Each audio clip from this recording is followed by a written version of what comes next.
प्रभु यीशु के सामर्थ्य नाम में आप सबको जय मसीह की। Praise the Lord. आइए आज के दिन के लिए हम प्रभु का धन्यवाद करें, परमेश्वर के वचन की ओर अपने मन को लगाएं। मेरे साथ परमेश्वर के वचन को निकालिएगा। पहला राजा अध्याय 14 और उसका वचन 8, उसके अंतिम भागों को मैं आपके लिए पढ़ूंगा। यहाँ लिखा है, दाऊद अपने पूर्ण मन से मेरे पीछे पीछे चलता और केवल वही करता था जो मेरी दृष्टि में ठीक है। Praise the Lord, hallelujah. प्रभु के लोगों, दाऊद के अगर जीवन को देखें तो बहुत उतार और चढ़ाव से भरा हुआ जीवन है। यदि आप पुराना नियम के राजाओं के जीवन को देखते चले जाएं, उनका अध्ययन करें, तो आपको इज़राइल और यहूदा के राजा के विषय में ये जानकर बड़ा आश्चर्य होगा। अधिकांश राजा बहुत बुरे थे, कुछ बुरे थे, कुछ बहुत, और कुछ तो हद से ज़्यादा बुरे थे। इन राजाओं के विषय में लिखा है, परंतु इन राजाओं के बीच में दाऊद का जिक्र है। दाऊद राजा के वंश से नहीं है, दाऊद कोई बहुत बड़े परिवार से नहीं आ रहा है। हाँ, यहूदा के गोत्र में जरूर है, पर यदि आप दाऊद के जीवन को देखें तो भेड़ बकरियों का वो चराने वाला, अपने परिवार में सबसे छोटे में उसकी गिनती है। मतलब लिस्ट में मानो उसका कहीं कोई नाम नहीं है। लेकिन परमेश्वर के मन में, परमेश्वर के राज्य में, परमेश्वर की इच्छा के अनुसार अगर हम देखें, इस बाइबल को अगर हम देखें, तो परमेश्वर के वचन में लिखा है, दाऊद परमेश्वर की इच्छा के अनुसार चलने वाला व्यक्ति था और वही काम करता जो परमेश्वर को अच्छा लगता था। और इसका परिणाम देखिए, दाऊद जिस समय शमूएल शाऊल के गलत काम करने के बाद वो प्रार्थना करता है, पछताता है, परमेश्वर से विनती करता है अब दूसरा राजा नियुक्त करना है। यानी शाऊल के विश्वासघात करने के बाद जब राजा का अभिषेक होना है, तो आपको बड़ा ताज्जुब होगा, वो ईशा के घर जाता है, सारे बच्चे उसके खड़े हो जाते हैं, पर प्रभु का आत्मा उसे रोकता है, कहता है कि नहीं, ये नहीं है, ये बिल्कुल नहीं है। और तब यही दाऊद जंगल में भेड़ बकरी चराने गया था, वहां से वापस बुलाया गया। यानी परमेश्वर की इच्छा के अनुसार चलता था, परमेश्वर के मन के अनुसार चलता था, और परिणाम देखिए, जंगल से बुलाकर उसको अभिषेक किया गया। तो प्रभु के लोगों, कितनी बार हम अभिषेक पाने के लिए यहाँ वहाँ भागते हैं, चर्च छोड़कर, कलीसिया छोड़कर भटकते हैं। पर बाइबल क्या कह रही है? यदि हम दाऊद के जीवन को देखें तो दाऊद कहीं नहीं गया। दाऊद को जहाँ था, जिस जगह पर वो था, उसी जगह पर रहकर उसने परमेश्वर को प्रसन्न किया। और परिणाम देखिए, अभिषेक देने के लिए स्वयं परमेश्वर का अभिषिक्त सेवक उसके घर पर आया, और उसके घर के लोगों ने उसे जंगल भेज दिया था। उसके घर में आज अभिषेक का कार्यक्रम है ना, फिर भी जरा सोचिए, आपके घर में कोई बड़ा कार्यक्रम हो, बड़ा इवेंट हो, और आप अपने घर के किसी छोटे बच्चे को या किसी व्यक्ति को कहीं बाहर भेजेंगे? कभी नहीं। पर भेड़ बकरियों को बाहर भेजा गया, दाऊद को भेज दिया गया, जा। तो परमेश्वर का धन्यवाद कि उस दिन दाऊद जंगल से जब तक नहीं आया, परमेश्वर का दास वहां बैठा रहा, और जब वो आया उसका अभिषेक किया। हालेलुया। देखिए परमेश्वर के अनुग्रह को देखिए।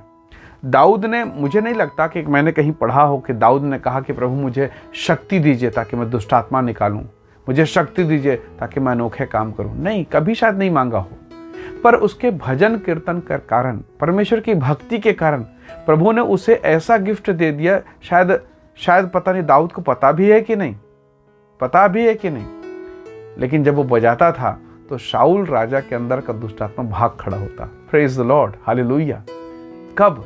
जब आप परमेश्वर की इच्छा के अनुसार, परमेश्वर के मन के अनुसार चलते हैं। इस दाऊद को कितने लोग मारना चाहते थे, खुद शाऊल मारना चाहता था, बड़े बड़े राजा उससे युद्ध लड़े, पर क्या हुआ? कोई भी व्यक्ति दाऊद को हरा नहीं सका। 66 युद्ध उसने लड़ा, 66। हर बार पूछ के जाता, प्रभु मैं जाऊं ना जाऊं, प्रभु मैं करूं ना करूं। प्रभु से पूछता, दासों से पूछता, अगुओं से पूछता, और जाकर युद्ध लड़ता। 66 युद्ध उसने लड़े, एक भी नहीं हारा। Praise the Lord, hallelujah. कारण क्या था? परमेश्वर के पीछे चलना, परमेश्वर की इच्छा के अनुसार चलना। बहुत बार हम अपने जीवन में हार जाते हैं, बहुत बार हम अभिषेक के लिए यहाँ वहाँ हाथ मारते हैं, बहुत बार हम सांसारिक चीज़ों के लिए या कई बार स्वर्गीय वरदानों के लिए हम अपने आप को शोकित और दुखी कर डालते हैं। परंतु देने वाला तो परमेश्वर है, क्यों ना हम परमेश्वर को मांगें। बाइबल कहती है, मांगो तुम्हें दिया जाएगा, ढूंढो तुम पाओगे, खटखटाओ तुम्हारे लिए खोला जाएगा। तो मांगना है तब तक जब तक मिल ना जाए, खटखटाते रहना तब तक जब तक मिल ना जाए। तो प्रभु के लोगों, परमेश्वर का वचन कहता है, दाऊद परमेश्वर की इच्छा के अनुसार, परमेश्वर के आत्मा के मनसा के अनुसार चलने वाला व्यक्ति था, और इस कारण परमेश्वर ने भेड़ बकरी चराने वाले को इस्राएल देश का राजा बना दिया, जंगल में रहने वाले को अभिषेक दे दिया। सितार बजाने वाले को दुष्ट आत्मा निकालने का अधिकार दे दिया। Praise the Lord, hallelujah. परमेश्वर के लोगों, मैं समझता हूँ कभी दाऊद ने प्रार्थना नहीं किया होगा कि प्रभु मुझे राजा बना दे, प्रभु मुझे राजा बना दे, मैं परेशान हूँ बकरी चरा चरा के, मैं परेशान हूँ भेड़ चरा चरा के। कभी भी उसने शायद प्रार्थना नहीं किया। परमेश्वर ने उसके लिए स्थान बना लिया। Hallelujah, praise the Lord. शायद उसने कभी नहीं प्रार्थना की प्रभु कि शाऊल को दुष्ट आत्मा पकड़ ले और मैं जाके निकालूं और फिर मेरा प्रमोशन हो जाए। कभी नहीं। परमेश्वर ने प्लान किया। Praise the Lord. उसने कभी नहीं कहा होगा प्रभु जी कि मेरे 7 और भाई हैं, उनको तू मत चुनना, मैं जंगल में हूँ प्रभु, देख मैं इतना भेड़ बकरी चरा रहा हूँ और उसके बावजूद आपके लिए टाइम निकालता हूँ, मुझे चुनना प्रभु, 7 को मत चुनना। कभी उसने शायद ऐसा प्रार्थना नहीं किया हो। फिर भी प्रभु ने उस पर दया किया, फिर भी उसे चुन लिया। क्यों? क्योंकि उसका जीवन परमेश्वर को भाने वाला जीवन था। उसका जीवन प्रभु को प्यार करने वाला जीवन था। हाँ, दाऊद प्रभु के साथ चला, फिर भी गलतियां हुई, बड़े बड़े गलती उसने किए, पर वो खुले दिल से मान लेता है। भजन संहिता 51 में साफ कहा उसने कि मेरा पाप निरंतर मेरी दृष्टि में बना रहता है, जूफा से शुद्ध कर मैं शुद्ध हो जाऊंगा। हालेलुया। यानी गलती करने के बाद वो एक्सेप्ट करता, मान लेता, वो बहानेबाजी नहीं करता है। आदम और हव्वा ने बहानेबाजी किया। आदम ने कहा जिस स्त्री को तूने दिया उसी ने डुबा दिया, उसी ने गड़बड़ किया ना। उसने ऐसा नहीं कहा।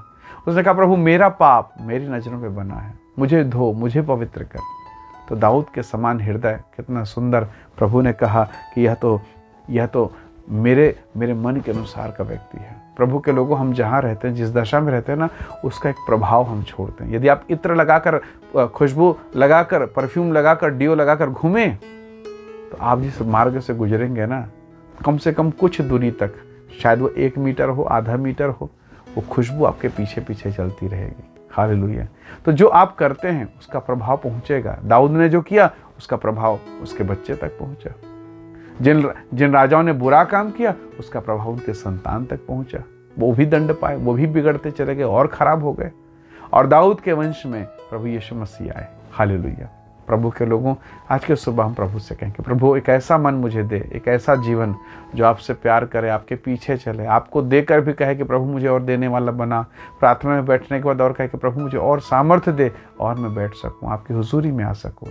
परमेश्वर के लोगों, निसंदेह प्रभु आपको आशीष देगा, जंगल से उठाकर अभिषेक करेगा, नीचे स्थान से आपको ऊंचाई पर लेकर जाएगा और आपके हाथ के कामों को आशीष देगा। आइए हम दुआ करें, प्रार्थना करें, प्रभु के नाम का धन्यवाद करें। प्रेमी अनुग्रहकारी स्वर्गीय पिता, मेरे प्रिय लोगों को आशीष दें, अनुग्रह प्रदान करें, और जो वचन इन्होंने सुना है इनके जीवन के लिए यीशु के नाम से आशीष का कारण हो। हम सारी महिमा आपको देते हैं, धन्यवाद के साथ विनती मुक्तिदाता प्रभु यीशु के सामर्थी नाम से मांगते हैं। आमीन, आमीन। प्रभु आप सबको बहुत ऐसे आशीष दे। बहुत धन्यवाद।